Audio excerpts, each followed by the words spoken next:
Puluhan ribu prajurit cadangan Israel telah melapor untuk bertugas pada Selasa 2 September 2025. Mereka disiapkan dalam serangan besar untuk merebut kota Gaza. Radio Angkatan Israel menyebut sekira 40 ribu tentara cadangan dikerahkan sebagai bagian dari perluasan operasi. Mengutip dari Tribun News, rencana serangan itu telah disetujui Kabinet Keamanan yang dipimpin Perdana Menteri Benyamin Netanyahu sejak bulan lalu.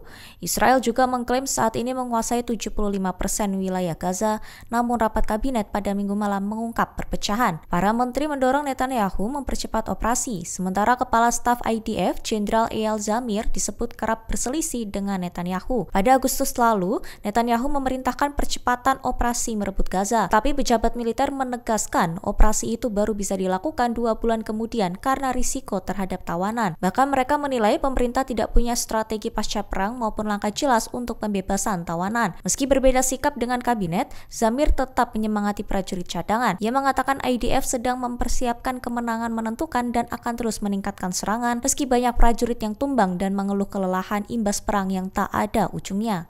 Angkatan bersenjata Yaman mengumumkan operasi ganda yang menargetkan situs sensitif Israel di kota Al-Quds dan Haifa yang diduduki.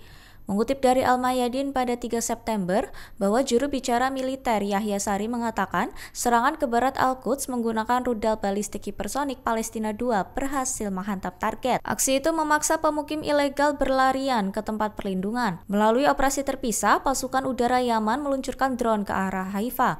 Serangan itu dinyatakan sukses menghantam sasaran penting Israel. Pernyataan militer menegaskan serangan dilakukan bertepatan dengan persiapan perayaan Maulid Nabi Muhammad. Yaman menegaskan aksi ini selaras dengan ajaran agama untuk membela kaum tertindas. Pasukan Yaman juga menegaskan akan terus melakukan tekanan militer sampai pengepungan Gaza dicabut dan agresi dihentikan. Media Israel melaporkan sirene darurat berbunyi di Al-Quds, Laut Mati, dan beberapa wilayah lain. Dilaporkan Bandara Ben Gurion sempat ditutup setelah rudal Yaman terdeteksi.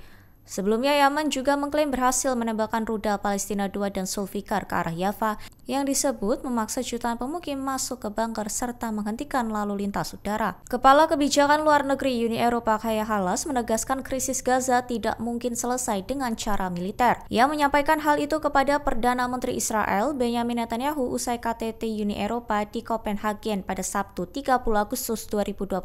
Mengutip dari Tribun News pada 4 September bahwa Kallas menilai jika solusi militer bisa menghentikan perang, maka konflik di Gaza seharusnya sudah berakhir. Pernyataan ini muncul setelah operasi besar Hamas kembali menelan korban di kubu militer Israel. Brigade Al-Qassam, sayap militer Hamas, melancarkan penyergapan di lingkungan Zaitun, Gaza Timur. Para pejuang Hamas memanfaatkan jalur perkotaan sempit dan jaringan terowongan. Mereka juga mengerahkan penembak jitu serta ranjau anti-tank. Pakar militer Ahmed Miza menjelaskan operasi di Zaitun berhasil karena ruang gerak tentara Israel terbatas. Kondisi ini membuat rencana Israel untuk maju ke Gaza terhenti. Operasi Zaitun membongkar ketidakefektifan strategi bumi hangus Israel. Meskipun memiliki teknologi militer canggih, Israel tidak mampu sepenuhnya melenyapkan perlawanan Palestina. Sementara itu, militer Israel justru makin terjebak dalam konflik Gaza yang tak kunjung berakhir.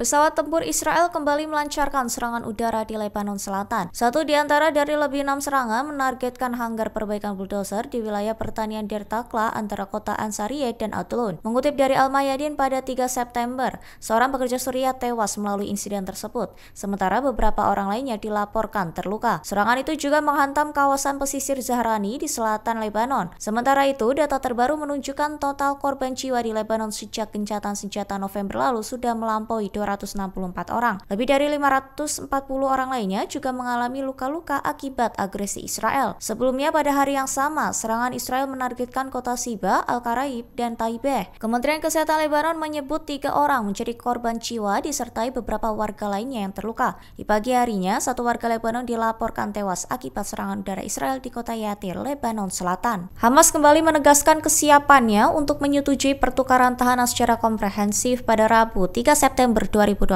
Gerakan tersebut menunggu tanggapan Israel terhadap proposal yang diajukan mediator pada 18 Agustus yang telah diterima oleh Hamas dan faksi Palestina lain. Mengutip dari Al-Mayadin, melalui pernyataannya, Hamas menyebut semua tawanan Israel bisa dibebaskan dengan imbalan tahanan Palestina di penjara Israel. Kesepakatan itu diharapkan mengakhiri perang di Gaza, menarik pasukan Israel, membuka penyeberangan perbatasan, serta memulai rekonstruksi wilayah yang hancur. Hamas juga menyatakan dukungan terhadap pembentukan pemerintah pemerintahan teknokratis nasional independen yang akan mengelola Gaza.